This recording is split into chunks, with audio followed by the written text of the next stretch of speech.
Hello student, I am Puneet Dwivedi, Assistant Professor in BC Department, Shri Shakti degree college Ghatampur Kanpur नगर। आज के इस video lecture में हम आपको कंप्यूटर ग्राफिक्स में स्केलिंग के बारे में बताने जा रहे हैं, जो कि हमारा ये 2D ट्रांसफॉर्मेशन का पार्ट है। लास्ट क्लास में हम ट्रांसलेशन और रोटेशन डिस्कस कर चुके हैं। आज हम डिस्कस कर रहे हैं स्केलिंग। देखिए स्केलिंग क्या है। Scaling is the process of changing the size and proportion of the image. यानी स्केलिंग हमारी एक तरह की प्रोसेस है जिसमें हम क्या करते हैं, किसी भी ऑब्जेक्ट के साइज को रिड्यूस करते हैं या इंक्रीज करते हैं, यानी उसके साइज में हम चेंजमेंट करते हैं, तो हमारा क्या कहलाएगा, स्केलिंग कहलाएगा। ठीक है। There are two factors used in scaling transformation, that is Sx and Sy, where Sx is scale factor for the x coordinate and Sy is scale factor for the y coordinates। ठीक है। यहाँ देखिए हमने scaling को equation के form में represent किया हुआ है। अगर हमारा ऑब्जेक्ट x डायरेक्शन में स्केल हो रहा है तो क्या इक्वेशन होगी, x dash equal to x into s x, y dash equal to y dot s y, ये वाई डायरेक्शन में है। ठीक है। Equation represent in matrix form. ये जो हमारी इक्वेशन है, इनको अगर हम मैट्रिक्स फॉर्म में रिप्रेजेंट करेंगे तो क्या आएगी, x dash Y dash equal to x y, और हमारी स्केलिंग मैट्रिक्स क्या होगी, एस एक्स 0 0 एस वाई। ठीक है। आगे देखिए हमने क्या किया हुआ है, x dash Y dash equal to, हमने इनको मल्टीप्लाई किया हुआ मैट्रिक्स को आपस में, तो क्या आ गया, एक्स इंटू एस एक्स और वाई इंटू एस वाई। ठीक है। अब देखिए आगे यहाँ पर क्या है, if scaling factor s x and s y greater than 1, अगर हमारा scaling factor s x and s y greater than होगा, उस केस में क्या होगा, देन ऑब्जेक्ट इन लार्ज, यानी उस केस में ऑब्जेक्ट का साइज़ क्या होगा, इंक्रीज होगा। ठीक है। If scaling factor s x and s y less than 1, इस केस में क्या होगा, ऑब्जेक्ट का साइज़ क्या होगा, डिक्रीज होगा। If scaling factor s x and s y equal to 1, इस केस में क्या होगा, ऑब्जेक्ट नो चेंज, यानी ऑब्जेक्ट के जो साइज़ होगा उसमें कोई भी चेंज नहीं होगा। ठीक है। ये हमारा था स्केलिंग का टॉपिक। आइए नेक्स्ट टॉपिक देखते हैं, होमोजेनियस कोऑर्डिनेट। अभी तक हमने जो भी ट्रांसफॉर्मेशन पढ़े हुए हैं, रोटेशन है, ट्रांसलेशन एंड स्केलिंग, ठीक है, उनको हम होमोजेनियस कोऑर्डिनेट में कैसे रिप्रेजेंट करते हैं, आइए ये देखते हैं। होमोजेनियस कोऑर्डिनेट में हमारी एक जनरल इक्वेशन है जो कि मैट्रिक्स फॉर्म में है। क्या है, P dash equal to P M one plus M two. ठीक है। इस इक्वेशन की हेल्प से हम क्या करेंगे, ट्रांसलेशन मैट्रिक्स निकालेंगे, रोटेशन मैट्रिक्स निकालेंगे और स्केलिंग मैट्रिक्स निकालेंगे। ठीक है। तो हमने ट्रांसलेशन इस जनरल इक्वेशन से कैसे निकाला, देखिए P dash equal to P plus T, जो हमारी ट्रांसलेशन इक्वेशन थी, P dash equal to P plus T, तो इसको हमने क्या किया हुआ है, इस इक्वेशन को हमने, ये जो हमारी जनरल इक्वेशन नंबर 1 है, ठीक है, इस फॉर्म में हमने रिप्रेजेंट किया हुआ है। यानी इस इक्वेशन को हमने क्या किया हुआ है, इस जनरल इक्वेशन के फॉर्म में हमें रिप्रेजेंट करना है।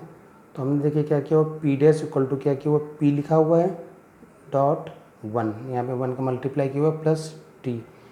ठीक है। तो ये इक्वेशन जो हमारी 2 आ गई, वो किसके फॉर्म में आ गई है, इस जनरल इक्वेशन 1 के फॉर्म में आ गई है। तो अब हम क्या करेंगे, कंपेयरिंग इक्वेशन 1 एंड इक्वेशन 2, तो वी गेट, हमें क्या मिल जाएगा, m1 इक्वल टू क्या मिल जाएगा, 1 मिल जाएगा, और m2 इक्वल टू टी। ये देखिए m1 इक्वल टू हमारा क्या मिल गया, 1 मिल गया, और m2 के स्थान पे क्या है, t है, तो m2 इक्वल टू टी हो गया।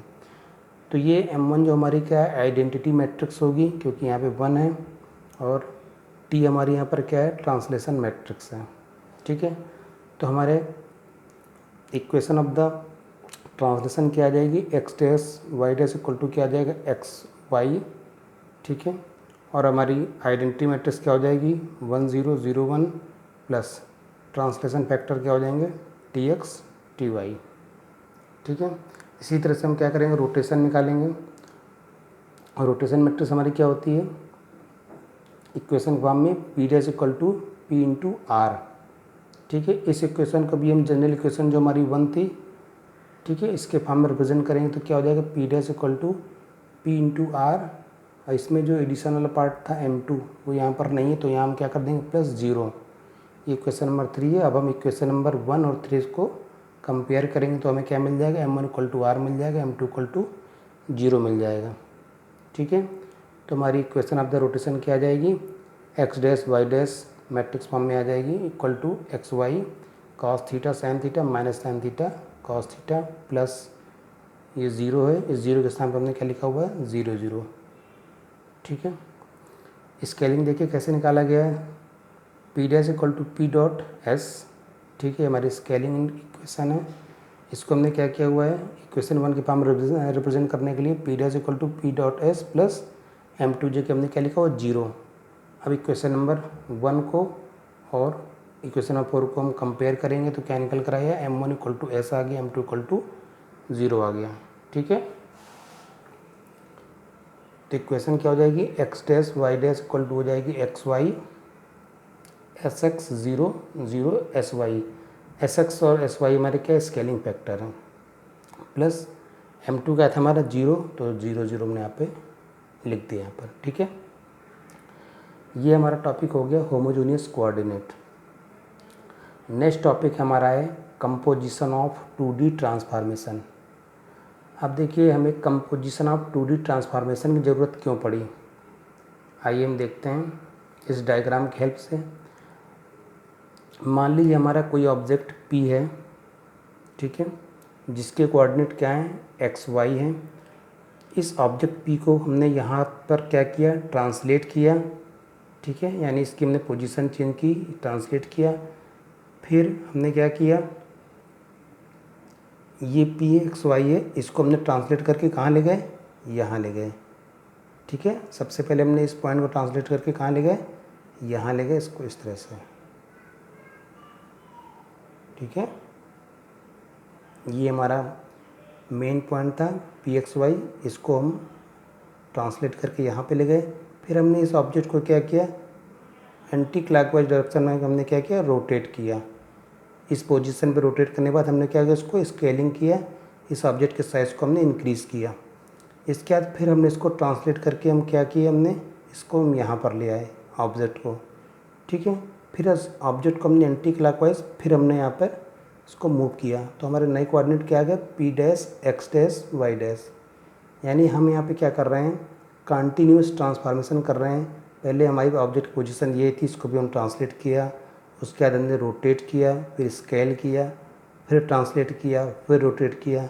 तो जब हम कभी कंटिन्यूस ट्रांसफॉर्मेशन करते हैं उस केस में हमें क्या करना होता है, हमें एक ऐसी इक्वेशन निकालनी होती है जिसकी हेल्प से हम क्या करेंगे, ये जो हमारी कॉम्प्लेक्सिटी होगी उसको हम रिमूव करेंगे। कॉम्प्लेक्सिटी मीन्स अगर हम अलग अलग इक्वेशन निकालेंगे जैसे भी तक निकालते आए हैं तो हमारा जो क्वेश्चन होगा वो कॉपी कॉम्प्लेक्स होगा।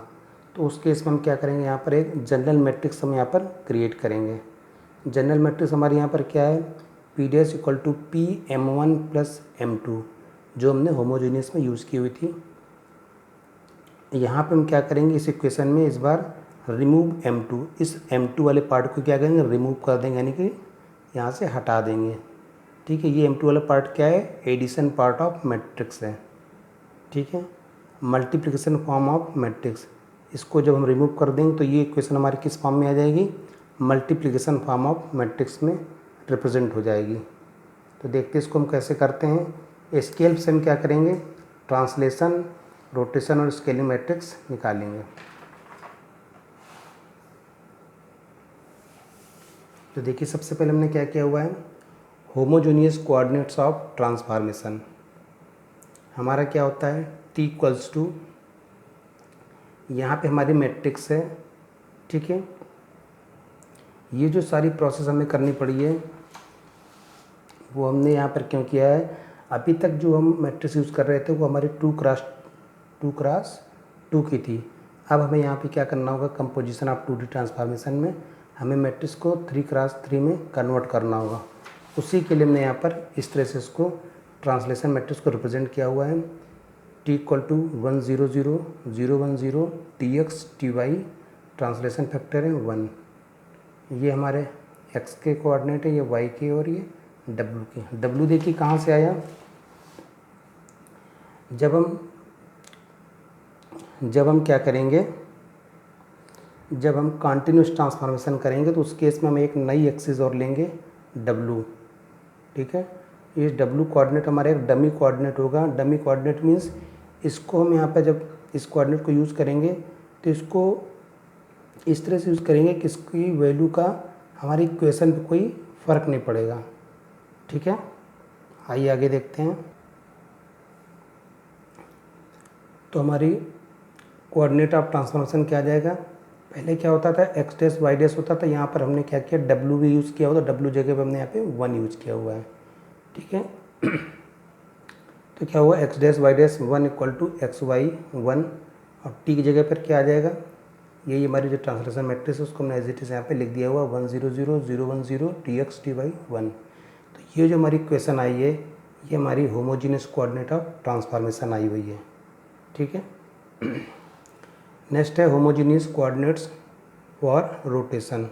रोटेशन मैट्रिक्स हमारी 2x2 में यही होती थी, cos theta sin theta minus sin theta cos theta. तो इसको 3x3 में कैसे कन्वर्ट किया, यहाँ पे 0 0 और यहाँ पर डायगोनल हमने 1 ऐड किया हुआ है और अदर कोऑर्डिनेट को हमने 0 0 किया हुआ है, ठीक है। तो रोटेशन क्या था हमारा, P डैश = PR था, तो उसको हम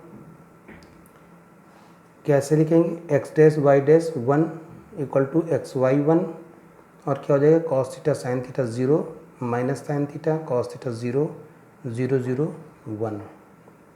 इसी तरह से हमने स्केलिंग निकाल ली हुई है। स्केलिंग के लिए क्या किया हुआ है, s = क्या था हमारा मैट्रिक्स, पहले 2x2 में क्या था sx 0 0 sy था, तो यहाँ पे 3x3 के केस में हमने क्या किया हुआ है, इसको यहाँ पे 0 0 0 0 और डायगोनल में हमने 1 ऐड कर दिया है, ठीक है।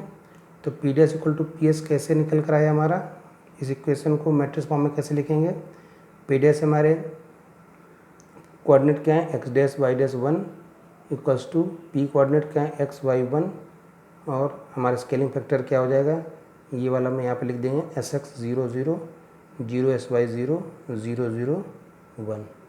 तो ये हमारे क्या निकल कर आ गया, scaling factor of homogeneous coordinate, ठीक है। आज के लिए इतना ही, थैंक यू।